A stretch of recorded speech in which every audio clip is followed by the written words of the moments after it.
Hello my lovelies and welcome back to my channel. I cannot believe it is already April. That's crazy. The month of March absolutely flew by. This entire year has been flying by, but I wanted to be better about this month getting this video up. So I rushed home from work at the hospital. I have an airport run to make in literally like half hour and it's already like April 2nd. So I'm like, I'm not gonna be that late again this month. So here we are. So as for last month's TBR, I picked 5 books as always. Last month I picked Red Rising, Beartown, The Priory of the Orange Tree, Malibu Rising, and Children of Blood and Bone. I only got to Priory of the Orange Tree and Malibu Rising because Priory of the Orange Tree is like 3 books. I don't care what anyone says. It's 800 pages. I just couldn't do more than that, but I'm still proud of myself because honestly, I thought it would be the only book I read and I still managed to read 2. So stay tuned for my March reading wrap up. But since we're short on time today, girl, I'm just about to get into it with this jar. Let me take a little sip of my bevy first. This is my white chocolate blackberry latte.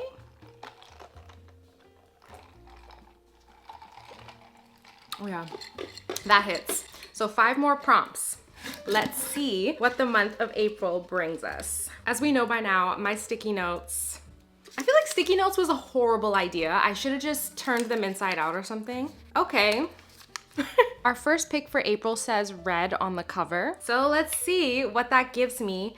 I have so many books on my Libby and Kindle that I want to read, I'm not gonna lie. So I feel like I should do better this month about going through those so I don't forget things that I've been waiting for. Okay, so we have some solid options for red on the cover, a couple of which we have seen every single month of 2026 so far, and I still haven't got to them. So, starting off strong, again, we have Children of Blood and Bone by Tomi Adeyemi. I have picked this book, I think, every month so far, and I haven't read it yet, which sucks. I really want to read this. It's the oldest book on my TBR, but it obviously has some red on the cover, even the pretty foil title. That's so pretty. It's a fantasy set in a world inspired by Africa, so that really excites me. I've been dying to read it. You've heard me talk about it every month. It's still an option. Next, we have Red Rising. This one is a double whammy because it literally has red on the cover and it says red on the cover. My husband's in the middle of this series right now. I think he's in the middle of Golden Sun and he has told me that it's so good. In my last video last month, I told you that I love Jamie Foxx videos and she loves this series. She actually commented on my video, which is incredible. If you're watching, hi Jamie. I doubt you are. But I've heard her rave about this series so much that I'm like very ready to get into it and I want to talk to my husband about it. So this is a really obvious option. Lastly, we have The Women by Kristen Hanna, and this basically entire book is red. This is a historical fiction, which is very quickly becoming my favorite genre. If you don't know, 2 of my favorite books of all time, well, I guess 3, Circe by Madeline Miller and Song of Achilles, as well as the Book of Longings by Sue Monk Kidd. And I'm just realizing all of those books, I guess 2 of them are Greek mythology, but I still feel like that fits under historical fiction. And the other one is set in the time of Jesus's lifetime.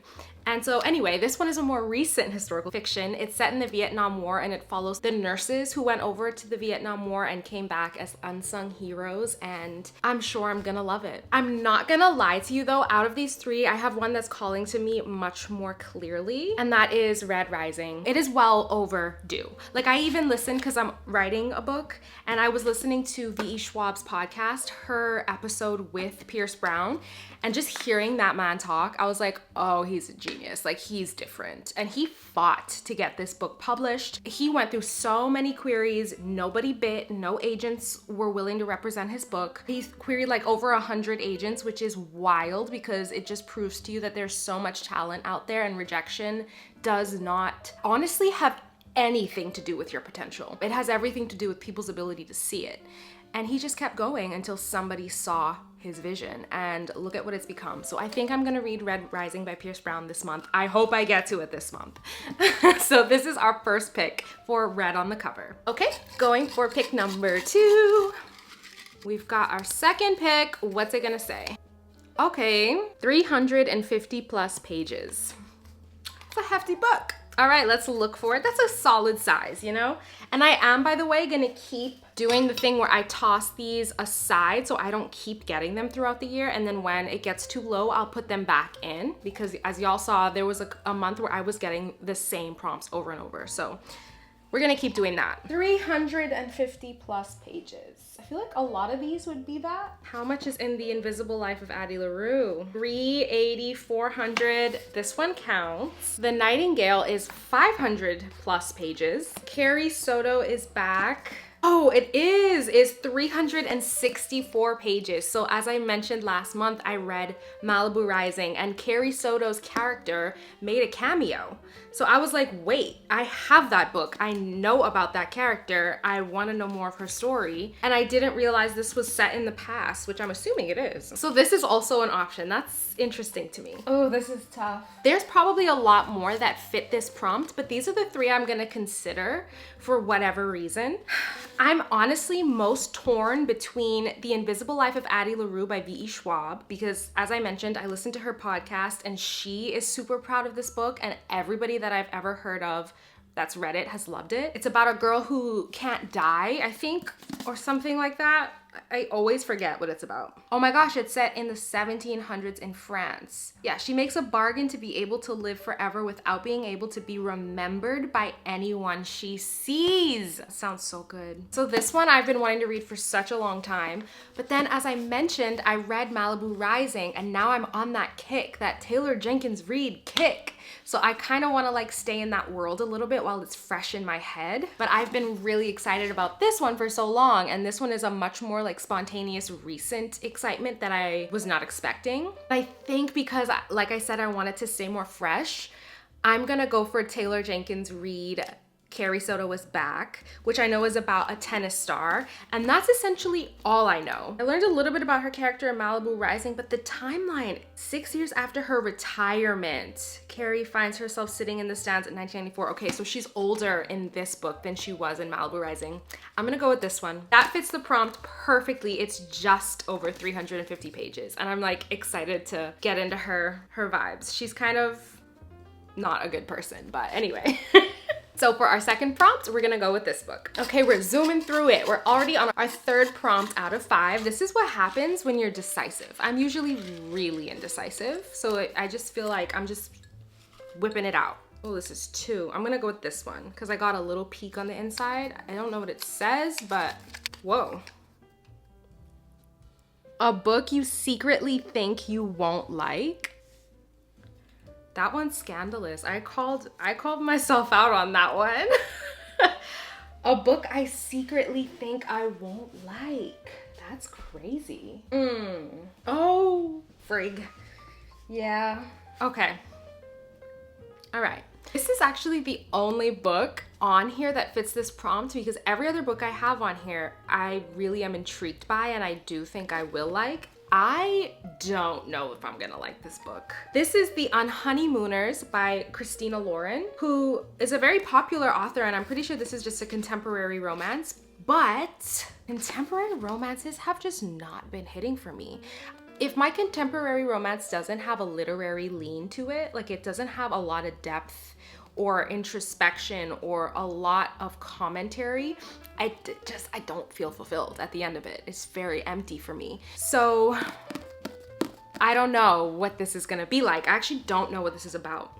Olive Torres is used to being the unlucky twin. From inexplicable mishaps to recent layoff, her life seems to be almost comically jinxed. By contrast, her sister Amy is an eternal champion. She even managed to finance her wedding by winning a slew of contests. Unfortunately for Olive, the only thing worse than constant bad luck is having to spend the wedding day with the best man and her nemesis, Ethan Thomas. Olive braces herself for wedding hell, determined to put on a brave face, but when the entire wedding party gets food poisoning, only people who aren't affected are Olive and Ethan. Suddenly there's a free honeymoon up for grabs. So they go on a honeymoon? Okay, so again, This kind of reminds me of Summer in the City in that it's a rom-com that is very contemporary and a little bit, you know, tropey, forced proximity, enemies to lovers. But it's a good fit for the season with like spring. It's hot outside now, so I feel like, you know, I could get into this maybe. I'm going on a little beach trip this month, so maybe I could bring this with me and try to get into the vacation vibes of it all since this is set in Hawaii. But I do secretly think this is not gonna hit for me. So that means I have to pick it. Which is good. That's a good prompt to have because I bought this, you know, so I should read it and give it a try. And if I don't like it, I should make sure someone who will like it gets it. And it's a good prompt to force me to read things that I would just keep avoiding, you know? I'm getting good prompts today. So we're on to our fourth pick already. This is a very good variety too. Oh, did I get this one? I think I got this one for the spine. It won't focus, but this one says random color generator for the cover of the book. So I've got to go on my phone and pick out a color generator. See what we get. Oh, I wasn't expecting that. Okay, so the section is purple, but the word is black.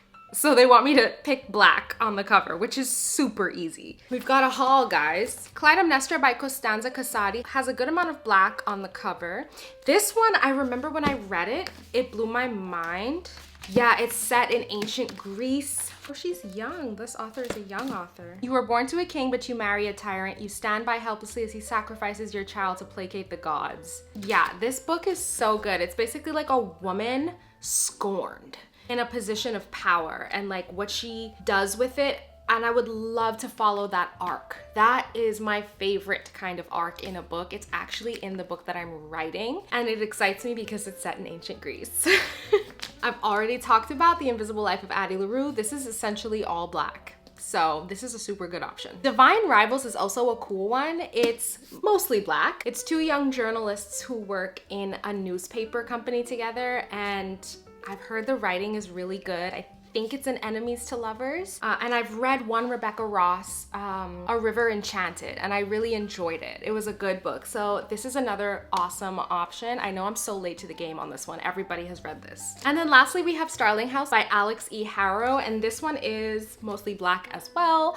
And I think it's leaning more thriller horror. And I know that there's this house that's sort of like haunted and this sister who wants to give her brother the best sort of life that she can, but this house comes into the picture and from the vibes I got, it's creepy. These are the two that excite me the most, but out of these are both such good books. This one just interests me more. So I think I'm gonna pick Clytemnestra by Costanza Casati. I love the sound of this story. It reminds me of something about the Book of Longings that I loved, which is just that character arc, a young woman who finds her strength and vengeance almost, even though the Book of Longings isn't really about vengeance. But anyway, you get my vibe.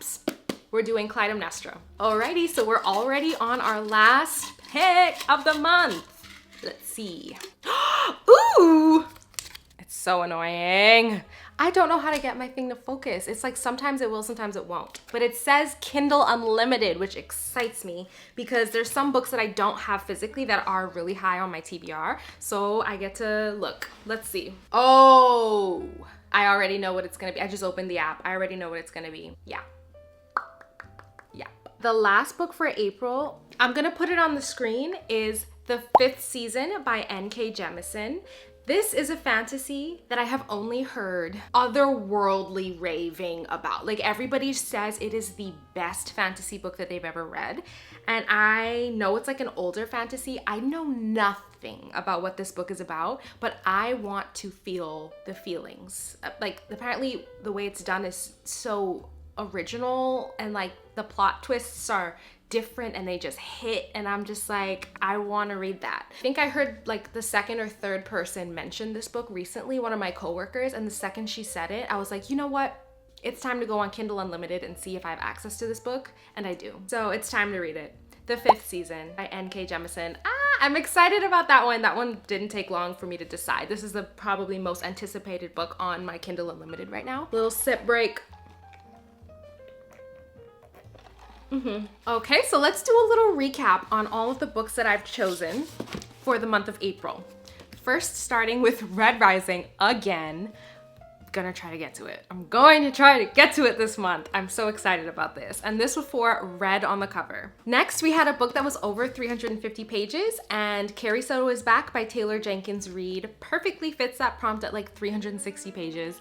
And I just finished reading Malibu Rising, so I know a little bit of this character's backstory, and I'm very curious how that interconnects with this book, and I kind of just want to live more in Taylor Jenkins Reid's writing, so this one excites me a lot. And I know it's about tennis, which I never thought I could do like much of a sports book thing, but when Taylor Jenkins Reid was writing about surfing in Malibu Rising, I was in it. I was absorbed. So if anyone can do it, she can do it. Next, we had the controversial pick, the book that I secretly think I will not like.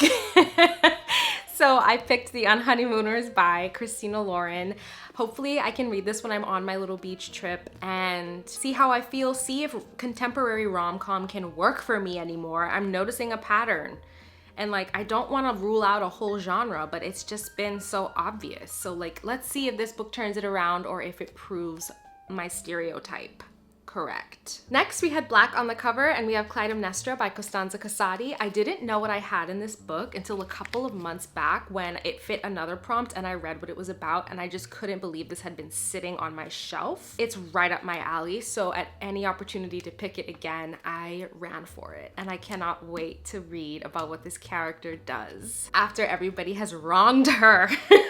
And then our last pick is The Fifth Season by N.K. Jemisin, which I have access to on my Kindle Unlimited, which was perfect for that prompt. I am so excited to read that fantasy book and finally get to rave with everybody else about it. So that is it. That is my April reads. Thank you so much for watching this TBR jar pick with me. Subscribe if you like these videos. I do one of these every month, as well as a monthly wrap up for my reading and my writing progress. So stay tuned for that for March. Please comment below if you've made it this far. What is on your April TBR? Give me any insight on the books that I've picked without spoilers. If you've read any of them, I would love to know your thoughts. But thank you again, and I will see you guys in the next video.